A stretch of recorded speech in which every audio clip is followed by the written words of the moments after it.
थांब युवराज. आता काय? किती दिवस तू घरी नव्हतास माहितीये तुला?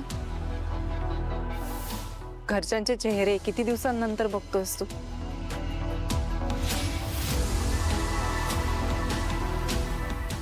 मी सांगून गेलो होतो ना. हो, मला सांगितलं होतं त्याने. मला माहितीये तुझ्या मित्राचं लग्न होतं. मला हे एक्सप्लेनेशन नको देऊस युवराज, प्लीज. मला माहितीये तू अत्यंत बिझी होतास, पण मी पण बिझी असते ना रे. माझं पण ऑफिस आहे ना, मला पण मीटिंग्स करायच्या असतात. कधी कधी करोडोची उलाढाल करते मी, बरोबर, पण मी जेवायला घरी येते, कारण family is my first priority. हो ना युवराज?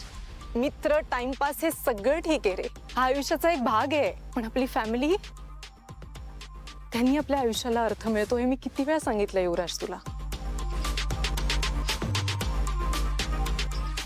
गेले काही दिवस घरात काय चाललं होतं? आपल्यावर किती मोठं संकट आलं होतं याची कल्पना आहे तुला? हो, मला आईने सगळं सांगितलंय. आणि मग तू काय केलंस? काय केलंस तू? मित्राचं लग्न सोडून यावंसं नाही वाटलं तुला? तू भाऊ आहेस ना माझा, मी बहीण आहे ना तुझी. तुला एकदाही असं वाटलं नाही की आपल्या ताईला आपली गरज असेल, आपण तिच्या बरोबर असावं, तिची साथ द्यावी, असं एकदाही वाटलं नाही तुला?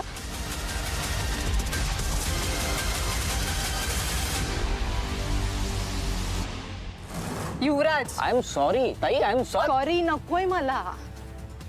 मी तेच तर सांगते तुला, मला सॉरी नकोय. हे असं मान खाली घालून सगळ्यांसमोर तू उभा राहतोस हे नाही बघायचंय मला युवराज. मला तुला ऑफिसमध्ये ताठ मानेने चालताना बघायचंय. तुझ्या कामाची चर्चा झालेली बघायची आहे. तुझ्या सक्सेस बद्दल लोकांनी मला येऊन सांगावं हे हवंय मला. कळतंय का तुला? हो हो, मला कळतंय.